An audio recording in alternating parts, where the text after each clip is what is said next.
Hey guys, Will here. So today we're going to be finally installing our RTX 3090 Strix card into our sim racing PC. So there's a couple of things we need to do to get this done. We're going to have to drain the coolant out of the system that we have here already, remove the 2080 Ti. We're going to install the EK Quantum Vector Waterblock onto the RTX 3090. That's going to be the bulk of today's video, showing you how to do that.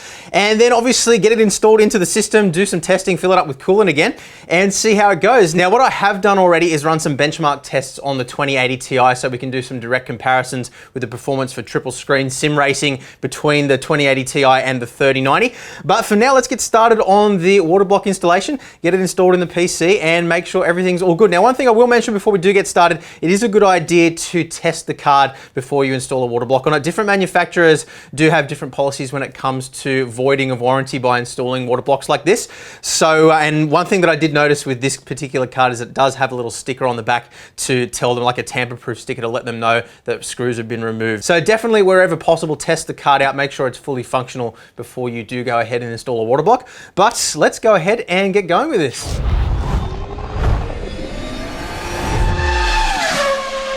All right, so I am going to unbox this for you guys on camera. For those of you who aren't interested in this part of the video, I'll put some timestamps down in the description where you can skip to the part that interests you. But let's get this unboxed here now. We'll quickly move these guys out of the way. Now, one thing that you will notice with this graphics card is that it is absolutely massive. In fact, I couldn't actually test it in this particular PC. I had to go and find another PC in the house that I could install it in. Firstly, because obviously removing the 2080 Ti to get this one running would mean breaking the water loop, and then I'd have to have a pipe connecting the CPU. Otherwise, the CPU wouldn't be cooled at all. But it physically wouldn't actually fit in the case past the reservoir with the reservoir where it's placed. So I'll show you that quickly when we unbox this guy. All right. And this thing is absolutely massive. It's not ridiculous, because when you consider the grunt that this thing carries, it makes sense how big it is, but it's, 90% heatsink these days. So that's the card there. Massive heatsink, triple fan design as well that blows through the card. And you can see on the back here, the physical PCB actually ends about here. So it's actually a little bit smaller than the 2080 Ti was in terms of length. But yeah, you can see it's got this extra heatsink that hangs over the back. But if we hold that up against the PC there, you can see there's no way that's going to fit in with its current configuration. But the EK Waterblock is actually about the same, or exactly the same size as the 2080 Ti, and I'm hoping that the pipes will line up as well. I shouldn't have to make new pipes, but if we do, we can get into bending some PETG pipes to make that happen as well. But anyway, I just wanted to show you the card quickly before we got started. So let's get to work installing this Waterblock.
So good news and bad news. The good news is the card fits in. It does actually just tap the surface of the RAM there, but it's not a problem. It is sitting flush in the slot still. It is actually got a lot more clearance, about an inch more than the previous card did. So that's good. It means we've got plenty of space to work there. Unfortunately, the pipes don't quite line up. It's about 2 centimeters further out that way and about 1 centimeter further up. Not a big problem. We can probably just heat these pipes up a little bit to make them fit. Just kink them a little bit more and everything should line up pretty easily. It's very, very close, but you don't want to have pressure in any particular direction with these sorts of things. You want them to be exactly right, otherwise things can go wrong. So better to do it properly, I think. So I'll get those heated up now, put the silicone tubing in so they don't collapse on themselves. And yeah, hopefully we'll be able to get it all hooked up, filled back up with coolant and up and running this evening.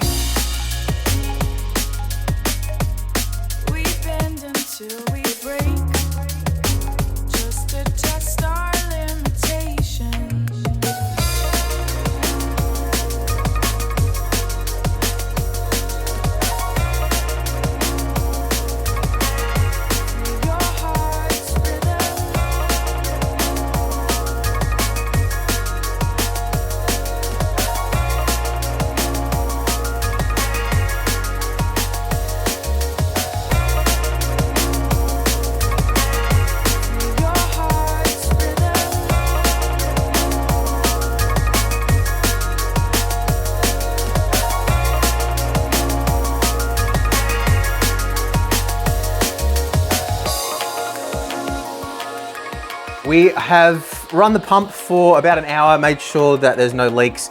Actually did have a little bit of water leaking around the bottom here, but it turned out it was just water that had dripped down when I was filling up the reservoir, so it wasn't anything to worry about. It did freak me out a little bit for a moment though.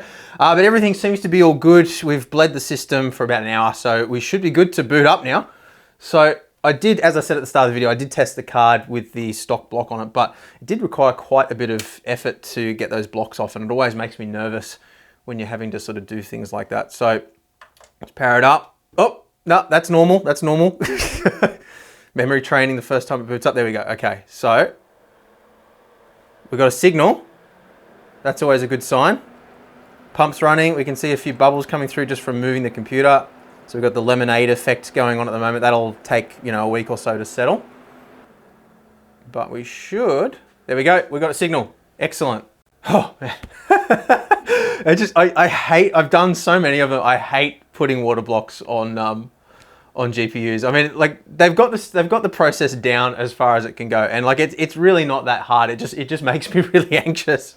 But anyway, everything's working. I've never had one break. I've probably done 20 or 30 of these now, and I've never actually had a problem. So I'm not being critical of the product or anything like that. So let's just quickly check that we've got cards detected and everything.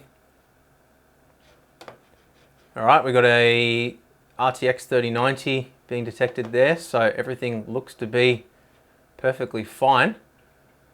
So I think what I'll do now is I'll spend a little bit of time doing a bit of overclocking, get it to a point where it's stable, and then we can get it over on the rig and do a quick test. I think we might try ACC first because that's the title I think I'm the most interested to see what kind of an impact it has. Now we will do a separate video where we go through all the benchmarks that we did with the 2080 Ti previously and then this card. But yeah, to end this video, we'll just take it for a quick spin in ACC. But let's start off by doing some overclocking. Now I do have a separate guide for GPU overclocking as well, so if you want to see how we did that, then check that out. But we'll jump in now, do that, and then we'll come back and show you what kind of results we got.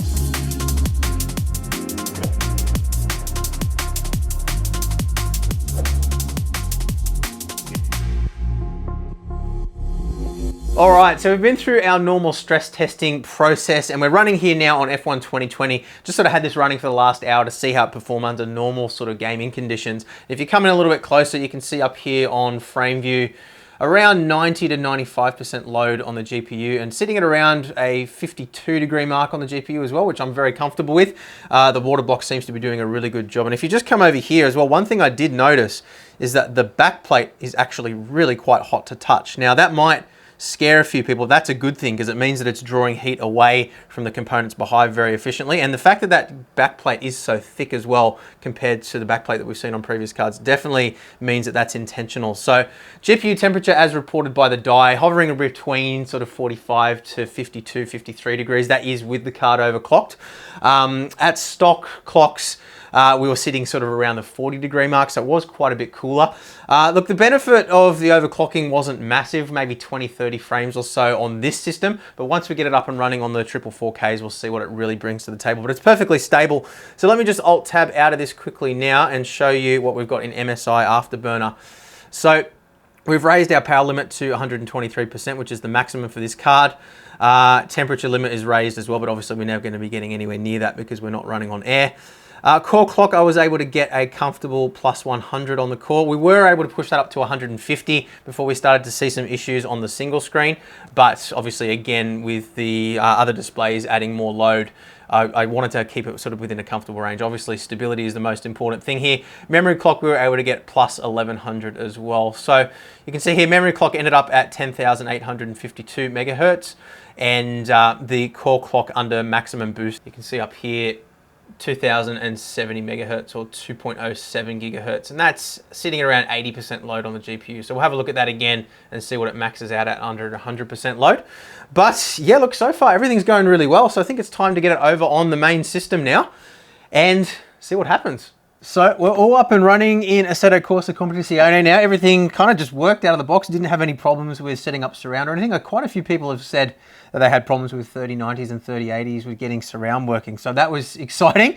But the good news here is that, and I've got my benchmarks from the 2080 Ti, we've got a field of 30 cars here, nighttime, so lots of lighting going on. So just to give you an idea of the settings that we're running here as well, I've left this exactly the same configuration as what we were running with the 2080 Ti when I did this benchmark, obviously. Now, this isn't the exact settings that I always drive with. Usually I have some resolution scaling in there to help me bump up the frame rate a little bit more, make it over that sort of 60 frame threshold for the 2080 Ti. But you can see here we're running a resolution scale of 100%, so there's no scaling at all whatsoever. I can take that down to 70% pretty comfortably on these screens without it really affecting the overall visual quality too much. And everything else is just set basically to medium. So this is, you know, still looking good at this rate, and I can crank all of this up as well. So say, for example, I want to run 70% resolution scaling, but want to have a little bit higher level of detail. I should be able to do all those sorts of things. We'll fine tune all of this later on. So you can see as the cars head around the corner, we're averaging around sort of 70, 75 frames per second, bumping up a little bit as the cars start to spread out a bit. So to give you a little bit of perspective here, just looking at my results from when we benchmarked with the 2080 Ti, this was exactly the same settings, exactly the same session with the rain transition and everything. We were averaging 50 frames per second with 90th percentile 31, 95th 29, and 99th 28, which you know, that's low enough that it's, you know, unplayable really for, you know, for most sim racers, I would say. Whereas, you know, averaging around 80 frames per second, I'd say anything over about 60, as long as it's nice and stable there, we could lock that at 60 frames per second or even 70 frames per second, and it would probably never budge from there at all. Now, obviously, we'll go into a lot more detail on all this later on. We'll test out all the other sims as well. But yeah, look, really happy with this so far. Everything seems to be working really well. No glitches. So, yeah, I think we'll leave it at that for today's video. Obviously, we'll do the proper benchmarking video next up. We'll take you through all of those results, all the different sims, all the different resolutions. And then I think it's time to get into some proper driving. I've been holding out on testing so many things because I wanted to wait and put the experience with the 3090 first, and also Flight Sim as well. I really want to try out Microsoft Flight Sim. We also need to do some VR testing with the 3090 as well. So lots of cool stuff to come. We've also got the Porsche Esports Super Cup race this weekend, the All-Stars race. So that's going to be really exciting. I need to start getting practicing for that. But yeah, guys, hopefully you've enjoyed today's video. Something a little bit different for the channel, but hopefully you yeah, enjoyed it. Leave a thumbs up if you have. Make sure that you subscribe to the channel as well so you don't miss all that future content. And we'll see you again soon. Bye.